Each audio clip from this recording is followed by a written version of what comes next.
Welcome to the On-Premise IT Roundtable, the only podcast that dares to be both on topic and on location, whether that location is virtual or physical. My name is Tom Hollingsworth, and I am a part of Gestalt IT, and each time we meet, we bring to you an interesting premise or a topic that we would like to discuss with a group of luminaries in the IT industry.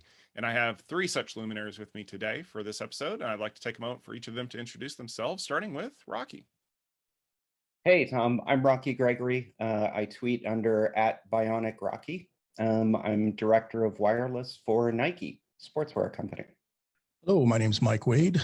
I tweet under Wireless Kahuna, and I'm a wireless network engineer on my own company, Kahunify. Hey, ladies and gents, my name is Foster. Landon Foster is my full name, and I go by @AceHighWiFi on Twitter. Fairly active there. I work for TechSynap, mostly doing contracting for the public sector. All right, thank you very much for joining us today. Let's dive into the premise of today's episode.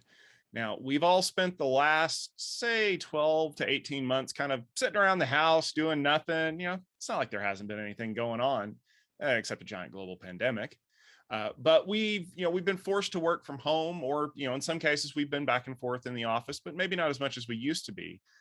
But as we're starting to exit the pandemic, as we record this episode in mid-2021, we're starting to see a lot of pushback from people wanting to go back into the office. They've had time in their home office to do some upgrades, and now suddenly the enterprise office is not a place that they want to be anymore.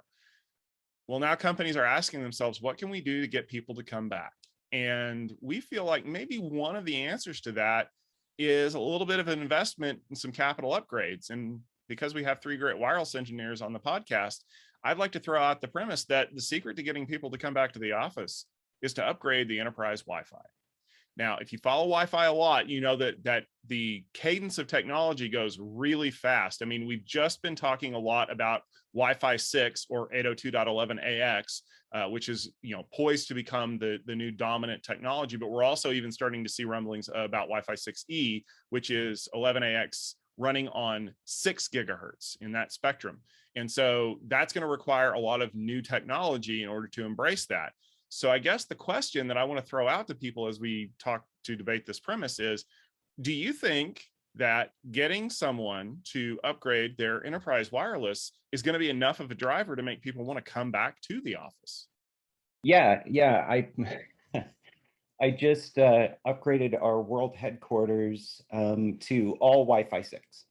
And that very question was posed to me. The project came in before the pandemic, but we carried it out during. And that exact question has been posed to me a few times. Will this draw people in? And my fear is actually the opposite, which is we have constraints in an enterprise as far as what we can do. I can't do 80 megahertz channels with 5 people in them in a corporate office building, right? I can do 20 megahertz channels and have 700 people sharing the spectrum. So my big fear is I got a lot of money to do this giant upgrade, and I may not be able to match what people can do at home, where they can turn on an 80 megahertz channel. They've got themselves and 3 devices on their network, on their gigabit home network. It may be a reason for people to say, I can't go to the office just because of limitations of the technology and expectations being set way too high. So I fear for the opposite. And you may actually be right there, because we are starting to see that, especially because people kind of got a little bit of incentive to go upgrade their home systems. So maybe they went out to Best Buy and got the sleekest looking Nighthawk router that they could, that looked like some kind of strange Cylon with all the antennas on it. Right. But I also know that they got a whole lot of money to upgrade their home wireless gear and say, Right. Maybe they got one new box, but did they get a chance to upgrade their home computing equipment? I don't know. Maybe it's only the latest laptops that are running Wi-Fi 6 compatible chipsets. And we talked about that gigabit internet connection at home, which is great if you're trying to consume Netflix or you're trying to pull things downstream. Right. Upstream speed still doesn't work quite so well. Do you think that maybe having good, fast, reliable Wi-Fi on a good, fast corporate connection is the right combination there? Yeah, I think that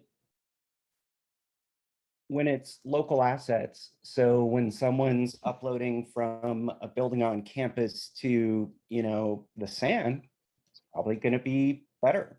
When they're uploading to Box and we've got 100 people in a small building that has a slower connection on our campus, I think they're going to run into the same issues. And I think there's going to be an argument, whether true or false, I can do this better at home still. Why am I sitting in the office? So I think it could go both ways. I think that, and I don't think the end user is going to understand, yeah, this is faster because you're connecting to something at the corporate office. I don't think they're going to make that distinction. They typically don't. So I don't know that the end user is really going to be able to pick up that there's that much of that kind of activity works better. Does that make sense? I don't know if it did. It does. And we're starting to see that a lot because the enterprise workloads are very optimized for those kinds of large scale, quick interactions. It's like, oh, we're going to push all this data to the SAN.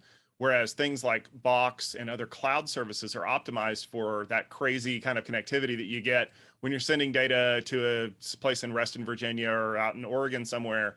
And we're expecting a whole bunch of packet loss. So we're going to slow it down so that there's less chance for that to show up. So I can see that kind of coming both ways. Now, Mike, you're a part of your own consulting company. Are you starting to see companies wanting to deploy faster wireless as an incentive to get people back in their house? Or have they just kind of thrown up their hands and say, there's no way we're going to be able to catch up. We might as well just, call it a day and sell the office? Well, I think it's a little combination of both. I think we're sort of assuming that it's the user's choice whether or not they want to come back. But a lot of companies are not really going to open up 100% and bring everyone back. They're going to say, we're going to have our workforce come back 30%, something like, just for instance, we're going to bring 30% of our people back full time. We're going to have 30% of them work from home. We're going to have some kind of a hybrid system. It's people have gotten a taste of working at home, and the ones that like it don't want to come back. We're in the San Francisco Bay Area here, and traffic, like a lot of places, has been kind of nice for about a year. It's coming back, and it's coming back with a vengeance. People kind of want to avoid that. We've got some really big companies headquartered out of San Francisco that have sort of gotten out of future lease commitments in a large way. We got Salesforce, Dropbox, Old Navy, Pinterest. All these had some pretty significant lease commitments coming up in the near future, and they're all backing out of them. So they recognize it's not that they're reducing their workforce; they're reducing the number of people that are going to be coming back from working at home. So in essence, they're downsizing their office because they realize there's no chance for them to get people back in. So, they're going to do what they can with what they've got. Which again, yeah. And I know that Silicon Valley and the San Francisco area has always been this really weird pressure cooker microcosm of some strange reality where people are like, yeah, I've got to go into the office at like 2 a.m. because it's the best time for traffic and all this other stuff. And now that they've had a taste of a regular, quote unquote, regular schedule at home, they're like, no, I don't want to go back. Well, I mean, to be fair, if you're paying that much for an apartment in San Francisco, you probably want to do everything you can there to get your money's worth out of it. But yeah, I also got a good network connection, and the key, what you said earlier, is the upstream. Everybody's on video meetings, and the first few months was, hey, I've got a decent internet connection, and I've got 25, I got 500 megabits down. Yeah, but you got 2 or 3 up, and that's where your video is going. I've had quite a few executives from companies that now we're working from home, and how come everybody's connection is terrible. That is going to push the IT manager, the IT group. Their responsibility is just going to exponentially grow.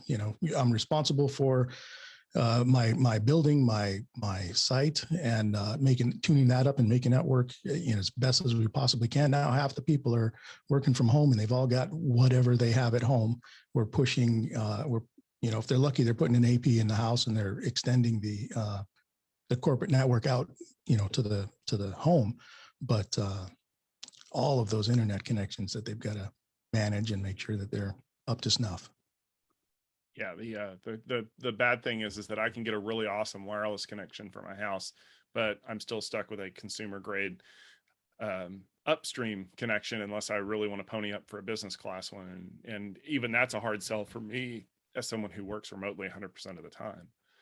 Now, Foster, you work in the public sector, and that is a little bit of a different animal because the office for a lot of those people is a government building or a school or something like that.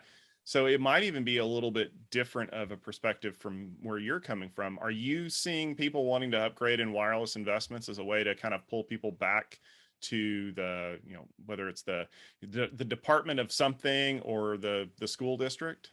I definitely am.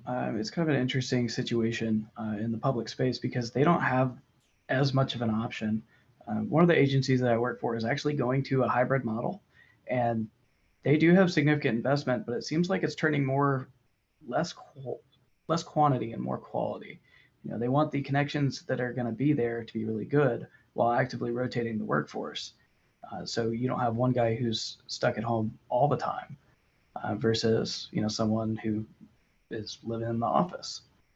But you have to look at the other side of the coin. There's things that you can't subject to that. If you're in, just for example, a hospital, what are you going to do? You can't send the patients home, right? So we're seeing big investment come off that. They're using this chance for a lot of refresh, where it's one of the only situations where I think maybe in history they've been able to turn away patients and say, hey, we don't want to keep you for this extra time. Come back, when the procedure is due, and they're actively trying to do that. But they are using this time definitely to re-up their investments. Especially, I'm seeing a lot in the IoT space come up through there too. A lot more temperature tracking, looking at vaccines, things like that, keeping a closer tab on it. So it almost seems like the people who aren't there are being replaced by equipment that's being monitored just like the people would, which is kind of an interesting concept. And ironically enough, those pieces of equipment that are replacing said people definitely need to have some kind of a wireless connection. Although I think it's very fascinating that you mentioned that a lot of it is IoT-based technology, especially in healthcare, which is not known to be the kind of technology that needs to consume a significant amount of new technology. I don't know of very many IoT devices that are running 802.11ax chipsets or that are even rated to run in 6 gigahertz. But ironically enough, as those lower bands get more and more congested, whether they're 2.4 or 5, we may see a shift where the users have to participate in the 6 gigahertz band because, as I've been told for many, many years, 2.4 gigahertz is dead unless you're an IoT device. So maybe this is kind of the chance to rid ourselves of some technical debt, do a big giant technical debt write-off, leave 2.4 for the IoT devices, and then get all of our users on 6 gigahertz with new devices and new APs. And it's clear sailing until we congest the living daylights out of that one as well. Is that a potential opportunity to kind of modernize our infrastructure there? Yeah, definitely. I definitely agree with that. I think it's actually happening now. Now, I can't speak to the idealization of this necessarily, but I'm seeing the 2.4 band get cleared out a lot for voice, which is why I put that caveat out in front for voice devices that aren't capable of the more high-tech bands and people being actively shifted via policy, right? Because if you're using especially a bunch of 802.1x schemes and then policies overlaid on that, you can make it where your mobile clients can't get on 2.4, where it's forbidden. And so it leaves more space open, such as we have on 2.4 for the things that you absolutely need to be connected. And I think they're using that in an enforcement sense, which is another interesting concept because before people would complain more. So it sounds like the technology may not be enough to get people to come back into the office.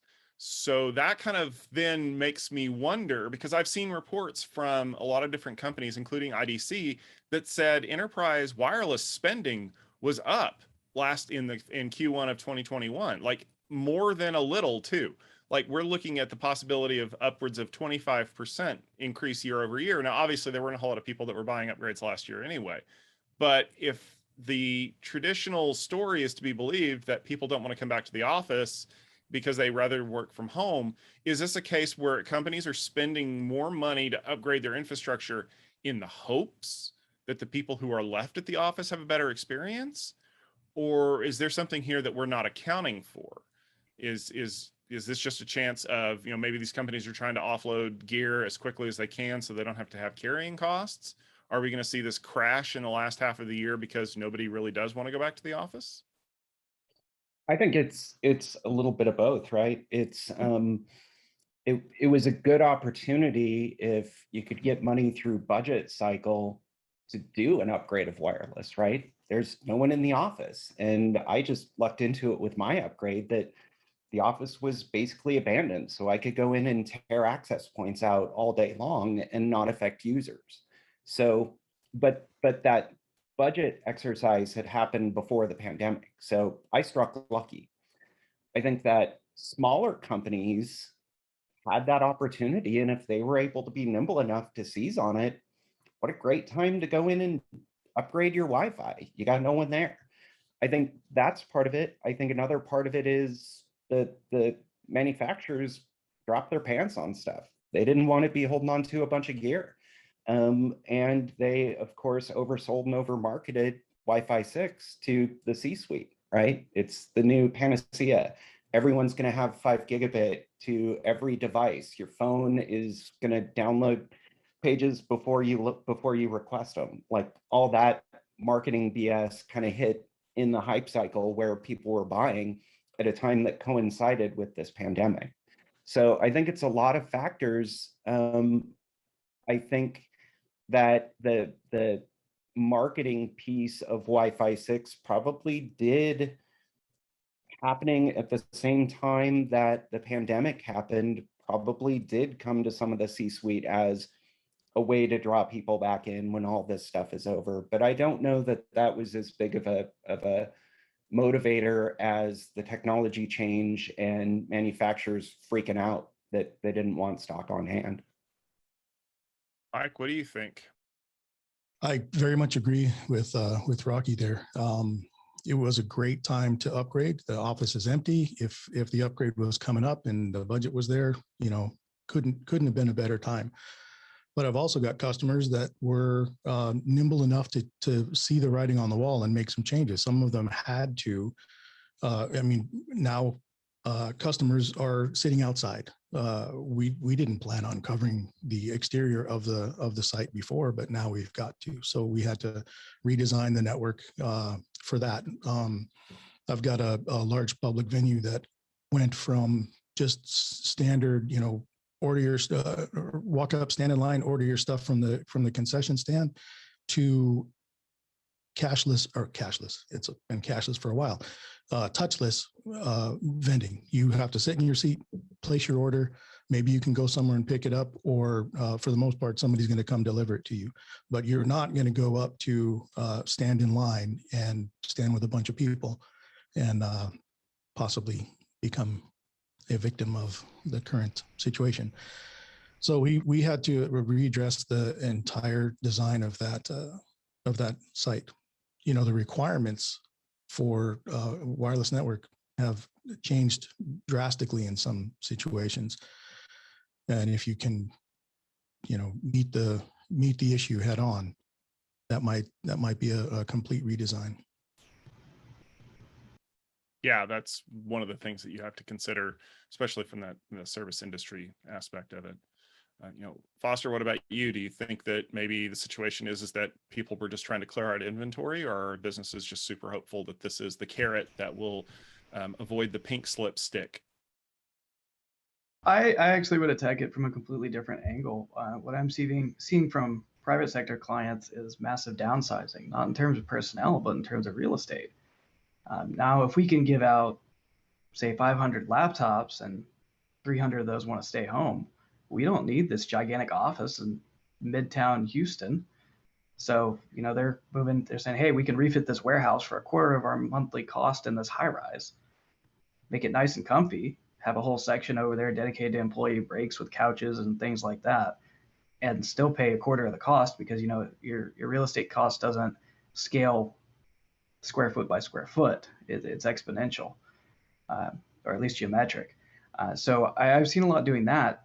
But if you do that, that's a good time for your capital spend anyway. So why not go ahead and get some new equipment to move on and make sure this next place is more efficient for your fewer employees? Especially with Cisco pushing real hard on the 9000 series stuff. I've seen a pretty significant uptake of that across several sectors, not just what we think of as the government/public, but in industrial, and more typical smaller, I don't want to say retail, but retail-like environments too. Yeah, that's one of the things that you have to look at, and you can never beat it when people are basically kind of giving away the hardware because they want to get you on something relatively new, to take advantage of some of those interesting ideas. Maybe it's something that they can enable later that would give you a better experience or something like that. Well, I want to make sure that we address the premise of the episode directly. I mean, we kind of talked a little bit about it. It sounds to me like maybe enterprise Wi-Fi isn't the only solution to bring people back to the office. But I guess to kind of turn that question on its head for each of you, why should a company upgrade their existing Wi-Fi infrastructure? Let's just assume that they're all the way back on 802.11ac wave 1, which would be Wi-Fi 5 for most of the people at home. Is that going to last for a while? Should we even care if we don't have people coming into the office? Should we wait and see if there are going to be better opportunities to utilize Wi-Fi 6E in the future? Is this a case of people just having money to burn in their pocket that they will need to get rid of? Why should a company look at doing a wireless upgrade, or really even should they? Yeah, I think had I the ability to wait another year and a half to do this big upgrade that I just did for my company's campus, I probably would have to go to 6E. It's a complete revolution rather than an evolution of the technology as far as how many APs I can cram into an area without interfering with myself, and for the user density that I have. Now, if someone doesn't have that luxury, if they have money they need to spend, I think that people are going to be more used to kind of working where they want in the space that they're occupying. So I don't want to be chained to my cubicle. I want to go hang out, like Mike said, outside the building, or I want to go to this break room and hang out with my laptop there. People have this expectation of being able to just walk around anywhere and get the same kind of coverage because that's what they've had at home. So the use case is still going to be there, and it's going to be, people are going to end up in places that you didn't expect them because, hey, I can just jump on Zoom. I don't have to be chained to my desk, right? I don't have to be in the conference room with everyone. So I think that it's a weird time to do an upgrade, but people who don't have the luxury of waiting, and given the choice of waiting for 6E, I would wait. Given the choice of I can upgrade now, I could upgrade now and give people close to what they got at home. I don't know where people are going to fall, right? It's this weird time in Wi-Fi with the technology that's coming. I said that Wi-Fi 6 isn't the panacea. 6E looks real damn good, man. And so I have a real hard time spending a lot of money on Wi-Fi 6 stuff right now. I think that's pretty fair. Mike, what about you? Well, I think we've been focusing on the Wi-Fi aspect of Wi-Fi, but there are some sort of ancillary technologies that this equipment can also give us. So you can install a new Wi-Fi network and take advantage of some of the location sensing properties of it. You got contact tracing, you got proximity tracing. You can sort of make for a safer work environment by upgrading your Wi-Fi. I think that's a huge motivator for someone who's at the point like Rocky that's upgrading with today's technology rather than waiting for the new fancy 6E to come out, which is going to be huge. But if you can't, if you're ready to upgrade now, there are other reasons to upgrade the Wi-Fi. All right, Foster, what about you? I would answer the question with a definitive yes. And the simple reason is the human aspect, right? Mike brought up a great point, and I think particularly Mist was maybe even a bit ahead of its time, integrating what it has on its access points. I think we're going to see way, way, way more of that coming. But here's the thing. The structure's getting all shaken up. What you have to answer is it better to have the executive in the closed office, or is it better to have your introverts in closed offices where they're most efficient and your extroverts out in the open office plan?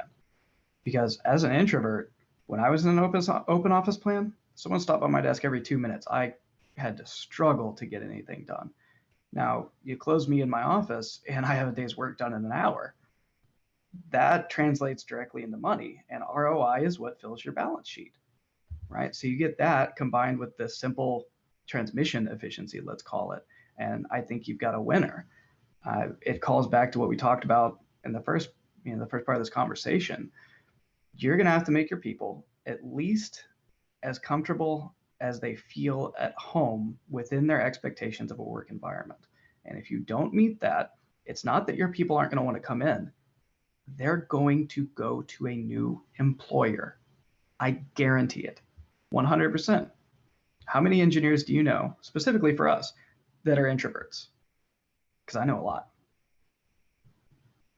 I think that's pretty fair. And Landon, I think you hit on the exact right thing, is that in any office, whether it is a small little mom and pop shop or something a little bit larger, or possibly even something as big as the offices that we see in Silicon Valley of companies like Google, people are used to a certain standard of working.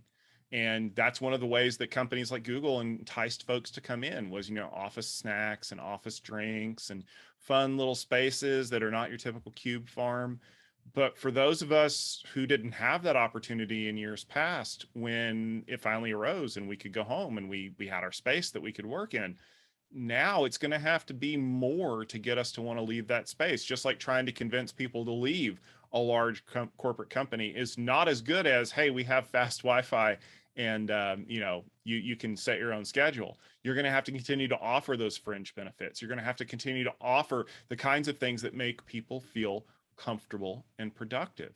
And as much as I would love to see the CEOs in a cube farm, I don't know that any corporation is quite ready to flip the script on its head that much. But if things come down to it, and even the Wi-Fi isn't enough to drag people in, maybe it's time to take some desperate measures. All right, well, that will just about do it for this episode of the podcast. I want to thank all of our guests for joining us, and I want to thank all of you for listening in. If you want to check out the latest episode, please make sure you head over to gestaltit.com/podcast, and you will always find our latest episode along with several of the other ones that we've recorded. And if you want to follow along on your mobile device, you can check us out in your favorite podcast application of choice, whether it's Apple Podcasts or Overcast or any of the other ones. And you can subscribe to our feed. You can also leave us a rating if you're in iTunes. Tell people what you think of the podcast in a review, because people actually do read those things, and it will help them understand what we're about and the fact that we actually do use the word premise correctly when we're debating these ideas. So we would love to hear what you have to say. And if you have any ideas or suggestions for a premise for a future episode, hit us up on Twitter. We're at GestaltIT, and we're always interested to hear what you have to say out there. So for myself, Tom Hollingsworth, our great guests, and all the other folks here at Gestalt IT, including our amazing community, I want to say thank you very much for tuning in, and we will be back with another episode very soon.